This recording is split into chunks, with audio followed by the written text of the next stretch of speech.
There's a moment when doing the right thing turns you into a monster. I crossed that line when I hit send. You always think you know someone, don't you?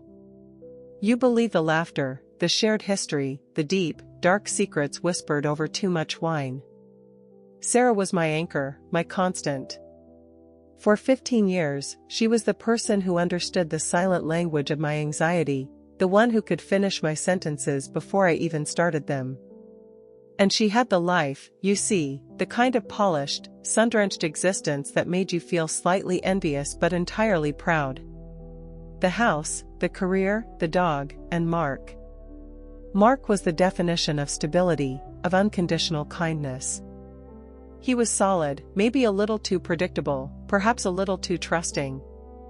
That, I now realize, was the first crack, the vulnerability she began to exploit, slowly, almost unconsciously, until it became a gaping chasm. The knowledge, the awful, sickening truth, didn't arrive in one sudden flash of light. It was a slow, creeping rot, like damp in the foundation of a beautiful old building. It started with small things, the kind of things you dismiss because you love the person too much to believe the alternative. Late nights that didn't quite add up. Excuses that felt rehearsed. Then came the phone. The frantic silencing of notifications when I walked into the room. The way her hand instinctively covered the screen, even if she was just checking the weather. The paranoia was mine at first, a terrible whisper in the back of my mind. I told myself I was being judgmental, that I was projecting my own past insecurities onto her perfect life. But the whispers grew louder. One evening, we were splitting a pizza, watching some terrible reality show, and she went to the kitchen to grab a drink. She left her phone on the coffee table. It lit up. Just for a second, a fleeting glimpse of a notification before the screen locked itself again. It was a name I didn't recognize, followed by 3 words that burned through the air like acid. Can't wait for tonight. My blood ran cold. The pizza suddenly tasted like ash. I didn't touch the phone, I didn't have to. I knew, instantly, with a certainty that crushed the air from my lungs, that this was not innocent. This was planned, organized destruction. And in that moment, the Sarah I knew, the loyal, honest, fiercely protective woman, simply vanished. She came back into the room, smiling, oblivious to the seismic shift that had just occurred in my world. She handed me a glass of wine, and I took it, my hand trembling slightly. How do you look your best friend in the eye, knowing she is systematically dismantling the life of a man you both supposedly care about? How do you keep smiling, how do you keep talking about mundane things, when you are holding the weight of her terrible secret? I spent the next 2 weeks paralyzed by the knowledge. It was a physical burden, heavy and suffocating. I couldn't sleep. I couldn't eat. Every conversation felt like a performance, a desperate attempt to keep the mask of normality firmly in place. And I wrestled, every agonizing hour, with the moral calculus of the situation. What do you do when your moral compass points directly toward betraying the person you love most, in order to protect the innocent party? If I confronted Sarah, she would deny it. She would turn it on me, accusing me of jealousy, of misreading the situation, and the lie would simply burrow deeper into the shadows. I would lose her, and Mark would still be none the wiser. If I confronted Mark directly, I would be the villain. The messenger is always shot, isn't he? She would ensure that my reputation was ruined, that our shared history was weaponized against me. No. This demanded precision. It needed surgical removal. Mark deserved the truth, but I needed to deliver it from a distance, like a ghost in the machine, a force of necessary chaos that could not be traced back to me. I decided on anonymity. It was cowardly, yes, I admit that now, but it felt like the only way to ensure the maximum impact with the minimum personal destruction. I wanted the lie to end, but I didn't want to lose the only family I had outside of blood. I created the account, a burner email that would self-destruct after 3 days. My hands were shaking so violently that I had to type slowly, forcing myself to breathe. I didn't use flowery language. I didn't write an essay on morality or betrayal. I kept it cold, clinical, undeniable. I typed 4 simple sentences. The time, the address of the apartment she visited frequently, and the name of the man she was seeing. I hit send. The screen flashed, confirming delivery, and in that instant, I felt a terrible, sickening sense of relief mixed with profound dread. It was done. The bomb was armed, the fuse lit. All I could do now was wait for the explosion. I deleted the account. I wiped the browser history. I threw my phone across the room, needing distance from the device that held the proof of my terrible betrayal. The world didn't end that night, but everything felt muted, delayed, like sound traveling through water. I waited for Mark to call me, hysterical. I waited for Sarah to show up on my doorstep, tearful and broken. Nothing happened. Silence. The next day, Sarah called. Her voice was thin, sharp, like glass breaking under pressure. I braced myself for the confrontation, the accusation. But she didn't mention the email. She didn't mention Mark. She started talking about the office, about the tension there. She said Mark had been acting strange for days, questioning her schedule, checking her calendar. And then she mentioned James. James, a colleague from her marketing team. A quiet, slightly awkward man who had done nothing but offer her a lift home once when her car was in the shop. An innocent man. He's paranoid, she hissed down the phone, her voice tight with fabricated rage. Mark keeps asking about James, asking if we're spending extra time together, hinting that James is trying to cause trouble. Mark thinks James is, what, trying to break you two up? I asked, forcing a neutral tone, though my heart was hammering against my ribs. Worse, she whispered. He thinks James is trying to sleep with me. He thinks James is obsessed. That is when the true horror washed over me, a wave of cold nausea that stole my breath. Mark had received my anonymous warning. He had acted on the information. But somewhere, somehow, he had misread the details, or perhaps, he couldn't face the actual truth of who the other man was. He couldn't face the real name I had typed. And now, James, the poor, unsuspecting, completely innocent colleague, was taking the fall for Sarah's calculated cruelty. My anonymous truth had created a new, innocent victim. And the guilt, that guilt is not just a feeling anymore.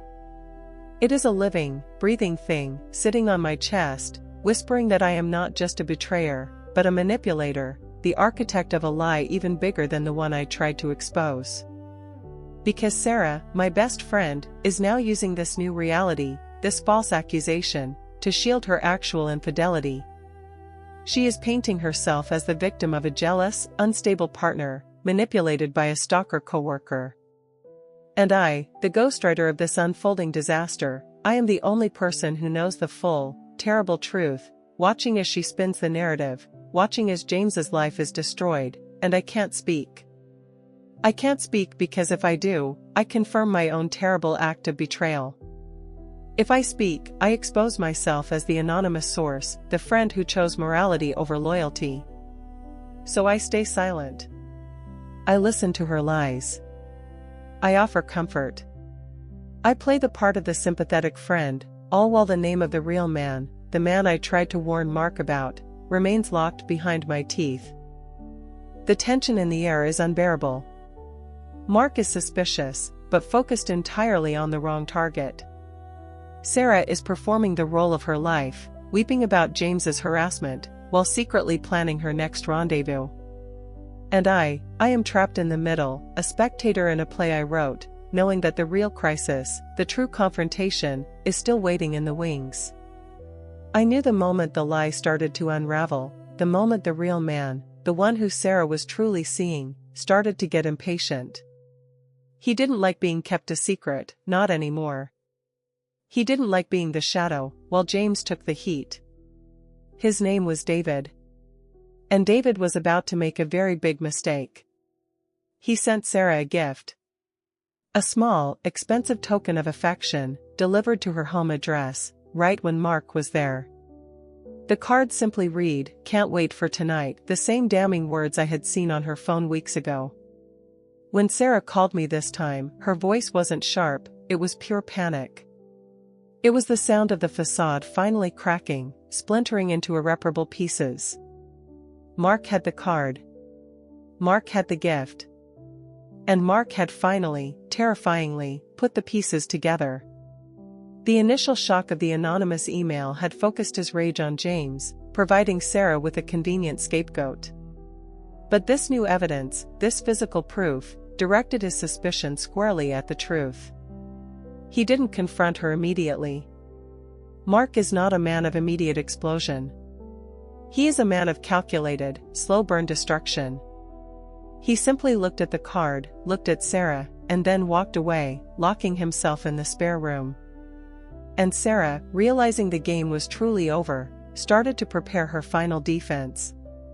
She called me again, late that night, her voice ragged and raw. She wasn't seeking comfort this time. She was seeking counsel. "You have to tell me what to say," she pleaded, hysterical. "He knows everything, he knows about David. What do I do?" And the question hung there, suspended between us, heavy with the weight of my original betrayal. Tell her what to say. Tell her how to lie better. I knew that in order to protect myself, in order to keep the secret of the anonymous email safe, I had to help her construct the final, most devastating lie. I had to become her accomplice. I had to tell her exactly how to destroy Mark, how to turn the tables, how to make him question his own sanity, even now, when the proof was literally in his hands. Because if she went down, I went down with her. And I couldn't afford that. Not now.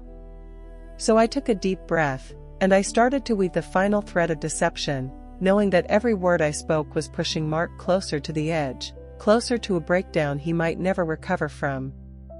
This was no longer about honesty. This was about survival. And the survival of my own secret required the complete, utter psychological ruin of an innocent man.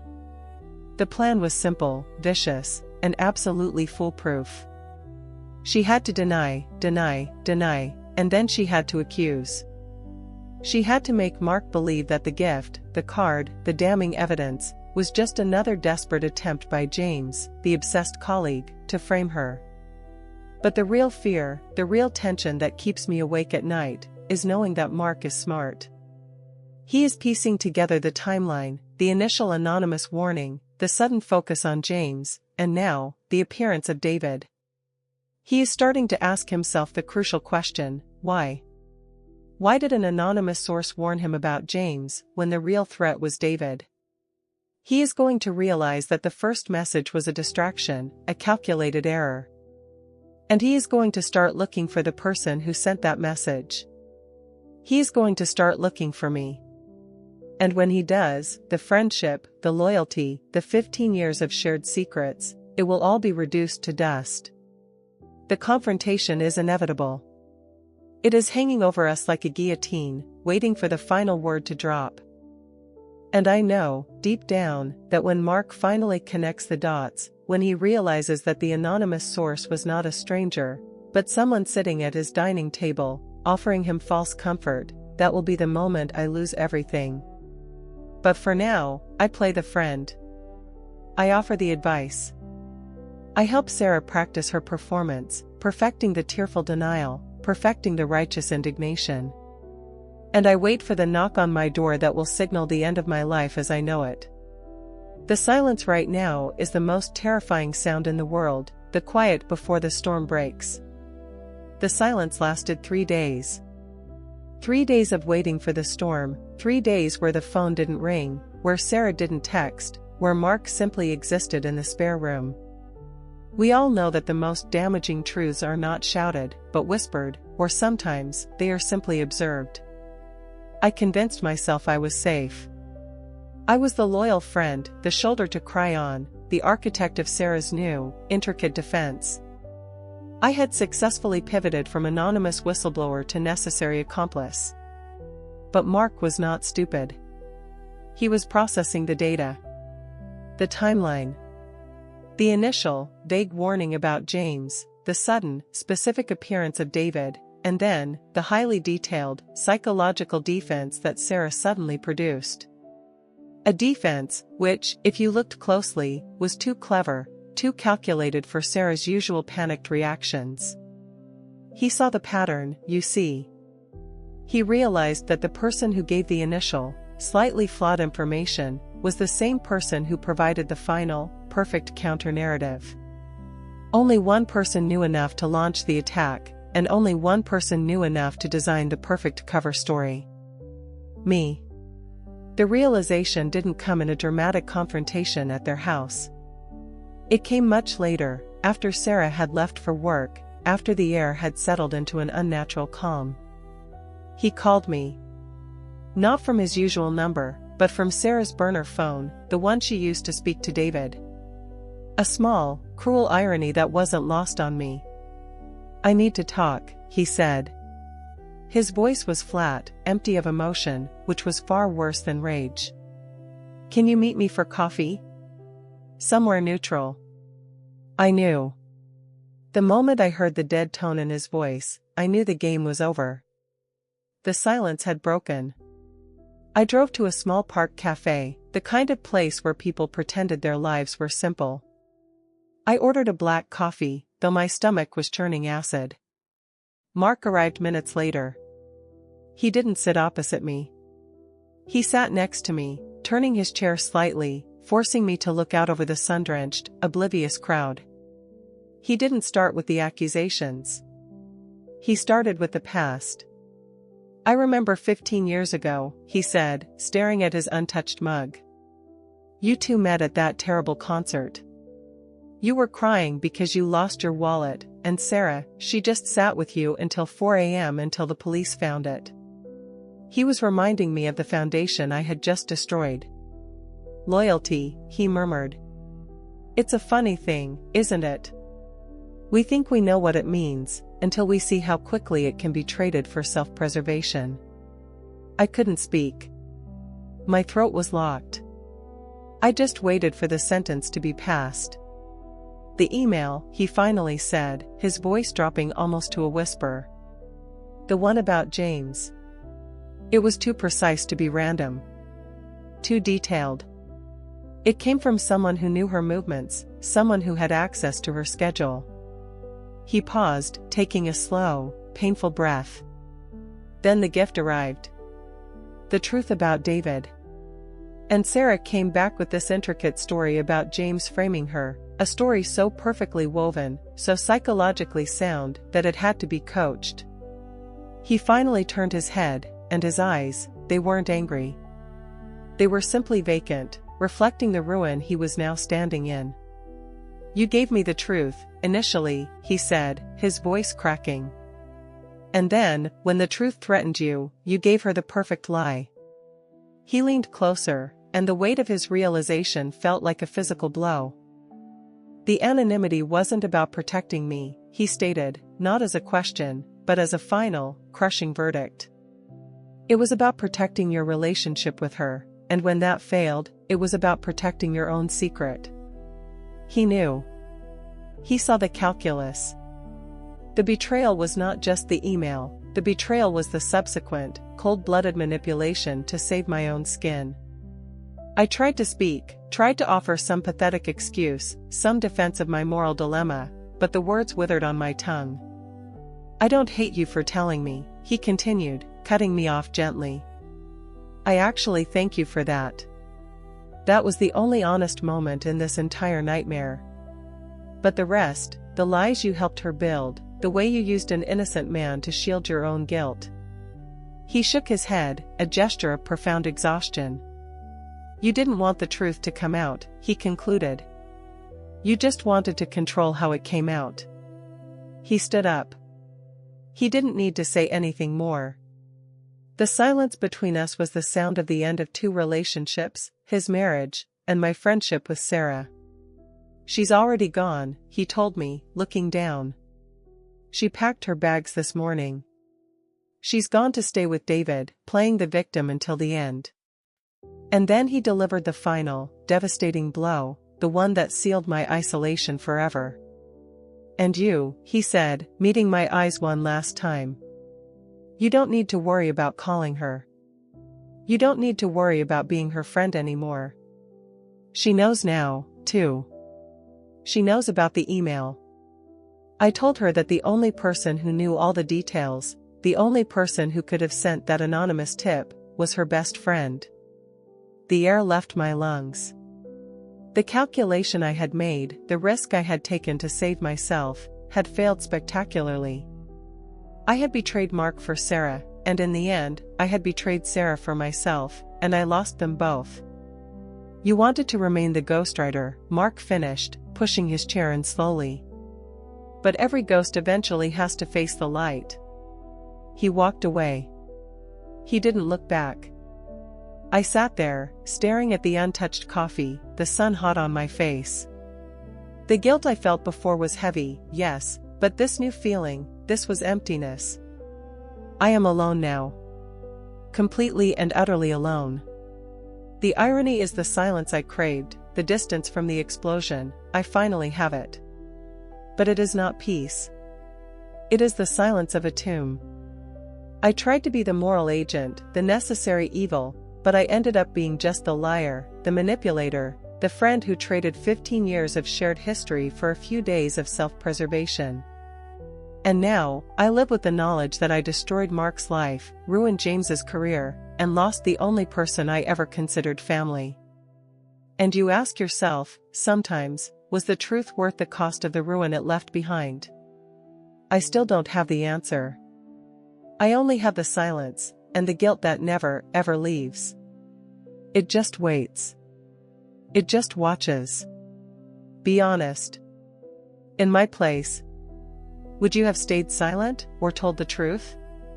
If this story made you uncomfortable, follow the channel. More stories like this are coming. And trust me, they get worse.